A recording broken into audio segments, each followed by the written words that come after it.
Hi, I'm Sarah. I'm Drew. Welcome back to Let's Table It. Today we have a top 5 list for you, and our subject today is our top 5 favorite games that begin with the letter B. Now, you might be thinking, where's your list with letter A? Well, I had recorded a similar list for Instagram before we started doing these YouTube videos about these subjects. So we don't have that on our channel. But if you are interested, just let us know in the comments. We're always happy to talk about our favorite games. So let us know if you would like to see this list, but for games that start with A. Yep. But today we're talking about the letter B. So here we go. Our first of our favorite games that start with the letter B is Between Two Castles. In Between Two Castles, you are working with the players on either side of you to create the best scoring castles, and then at the end of the game, you will get to add your scores together from both castles to see who is the winner. And I think this one is just really interesting because so often, in competitive games, we don't really get to talk through our strategy with somebody. But in this game, you do get to have that table talk experience of, well, I have this tile. Should we add it to this castle? And just kind of talk about where you want to take things.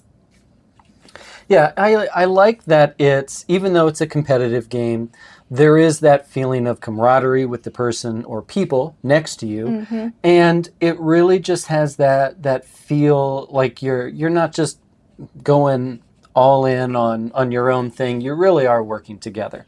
And it just makes it a little more fun. It does.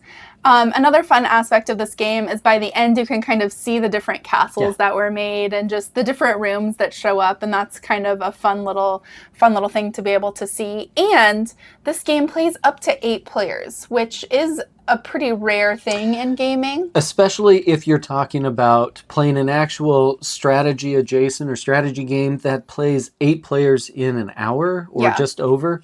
So the great thing there is there's so much simultaneous play that it doesn't feel like it drags at all no matter how many players you have. No, I think that adding more players wouldn't really add so much of the time because you are just having, a conversation here with this neighbor, a conversation here with this neighbor, but everyone's drafting their tiles at the same time. And so it moves pretty quickly. Yeah. And the different, depending on the game, there's different goals, there's different, and different scores. It really just, the variability is there too. So I think this one will get played a lot more. Yes, I agree with that. So that is Between Two Castles. Okay, our second game is Betrayal. Betrayal at the House on the Hill is one of those old classics. People have played this for a long time, and we understand, because people are going to say this, it's broken, and I get that. Not every scenario is broken. And if you go in like we do, just lighthearted and want to have some fun, it's great. So you're basically going through almost like a dungeon crawl. You're checking out floors, you're looking at different things, you have items and events that come up, but every so often you hit those omens. And even though you're working together to start, depending on what omen you get and how the dice roll goes, it could start the haunt, and all of a sudden it turns from this competitive game to a one versus all. And there's just this really unique flavor text, and the way you go about things and approach things, it's just a lot of fun. Yeah.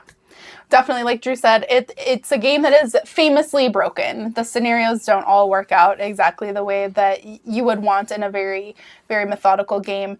But it's just fun for us. We approach it just like, oh, I wonder what's going to happen this time. Yeah.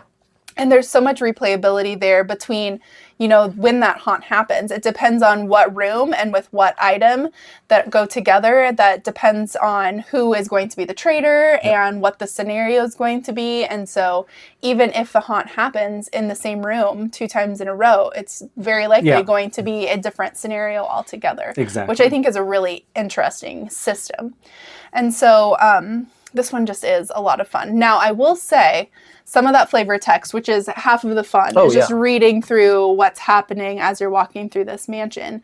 But it can be pretty creepy. Yeah. And for our family, the first couple times we played it, it was probably too creepy. So if you have younger kids, you might hold off on this one for a little bit. Our kids are 9 and 11 now, and they're pretty happy to play this one, and it actually gets requested. Yeah. Our daughter loves this game. I think she really enjoys that flavor text and a little bit of that creepiness, and I think as a big reader, she likes being drawn into that fantasy area, and I think it's perfect for what it is. And again, approach it like that, and I think you can have a lot of fun with this game overall. That's Betrayal at the House on the Hill. Sticking with our kind of macabre theme here, our next B game is The Bloody Inn. And The Bloody Inn is a game that on paper we really shouldn't enjoy. It's not a theme that we would gravitate towards. It's kind of gory and a little twisted, but I was actually really hesitant when we first got this game. I was like, I don't know that I really want to play that. But what happens is you are playing as an innkeeper, and people will come and visit your inn. And you have a few choices with those people. You can let them stay in your inn and just gain the money that you would normally. You can bribe them to come to your hand and to help you do various things, like maybe help you bribe more people or help you bury your victims, or even help you kill your victims for less resources. And then you also have to be aware of who's coming and who's staying at your inn, because if you have a police or a military person that discovers you have bodies laying around that aren't buried, you're going to get in a lot of trouble for that. So there's so much decision space in such limited resources. Yeah, you get very few actions per round, and so you really have to do some overall planning and get an idea of how to approach it. But at the same time, you don't know what's coming out next round. You might have things set and you just think to yourself, as long as there's no law enforcement, or as long as I've got this, but it doesn't always work. And you have to shoot from the hip. Yes, definitely. I will say this one's a little harder to get right now. I think it's been out of print for a couple of years, but if you happen to see a copy and you can snag it for a good price, I would definitely recommend The Bloody Inn. I love it. Our next one is Bomb Busters. This one has gotten a lot of attention of late, and rightfully so. It is such a great game. It's a great deduction game. It's a family weight. It's so much fun. You're just diffusing bombs. So you've got to cut basically wires that match the same number, and you have to deduce what the number is, because everybody puts the numbers in order, but you don't know if that first number is a 1, a 2, a 3, or maybe the last number is an 8 even. Who knows? So there's a lot that goes on, and it really has been a fun game. Yeah. One thing that Bomb Busters does really well is kind of slow rolling you into the different mechanisms. So it starts out very basic, even with a very limited number scape that you have to choose from.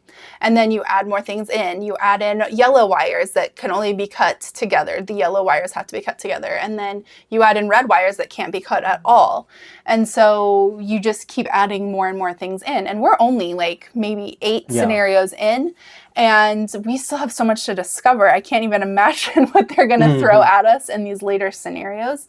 But it's been a really good one, even just to talk through some of those logic and deduction things with the kids, as far as if they seem kind of lost, don't know what to do. You can, this gap here this one was a 4 right here, and this one was a 6. So what might be here? Do you have something that can match that? And just talking through some of those strategies to strengthen those logic skills has been good. Yeah, and again, it's fun. It's lightweight. You're diffusing bombs, but as you can see, you're little rabbits and cats, and it's a cute game. And honestly, it did live up to the hype. Oh, for sure. It's been one that we really enjoy playing so much, and easy to get to the table. Yeah. And we usually play 2 or 3 rounds every time we play. Yeah, once you've got it out, you just want to keep going. Yeah. We might lose more often than win, but it is a fun time every time we get it to the table. So that's Bomb Busters. It often seems for us like no list is super complete unless we have a 2-player only game. And for us, for the Bs, that is Beer and Bread. We really love a game that is specifically designed for 2 players because oftentimes strategy games, that's how we're playing them, just the 2 of us. And so when something is specifically designed and balanced for 2 players, it just always seems to click that much better. Beer and Bread has fantastic table presence in such a small box. The components are really, really nice. But I think the thing that kicks it up that notch for us is the decision space with the multi-use cards. Yeah, if you've got a card that lets you do a couple different things, in this case, 3 different things, with either using it for just grabbing its resources, using it for its recipe to score, or also using it as an upgrade for either your brewery or bakery, that just makes it so much more crunchy. Yes. And we always love a good multi-use card, so it's kind of an automatic win for us. And then that has that scoring aspect, that little scoring twist where you have to balance your bread and your beer that you're brewing because you're only going to score the one that you have the least of. And so you want to make sure that you're getting both of those. You can't really just specialize in one thing. Yeah, and the other thing, you know, with trying to plan and be very strategic, you know, every other round, you are not holding those cards you get. They're not always yours. You're going to be passing to your opponent, and you get their cards, and then you do it again. And so it definitely breaks that up of trying to figure out what you want to do in the moment versus what you want to do long term and how those are going to fit together. But it kind of balances out then because every other round then, one round you're going to pass and the next round you're going to hold those cards. And so I think that's a good balance too, because you're not always having to kind of shoot from the hip. There are some rounds that you can plan ahead a little bit more. Definitely. So that is Beer and Bread.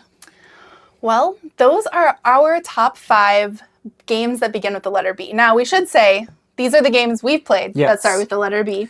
These are the games that have stayed in our collection. We did have quite a fairly long short list for this one. So there are so many great games that begin with this letter. And we want to hear from you. What would you add to this stack? What is one of your top games that start with the letter B? And I know there's plenty of others that we would like to get to at some point, and we just haven't yet. So yeah, let us know. We'd love to get some recommendations and get an idea of what we should shoot for next. Yeah. We're always looking for the next great game, so for sure do that.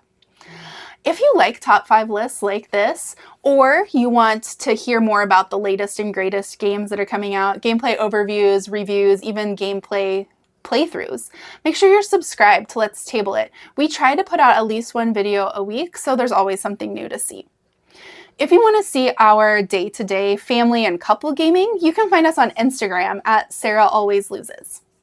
Until next time, we'll see you at the table.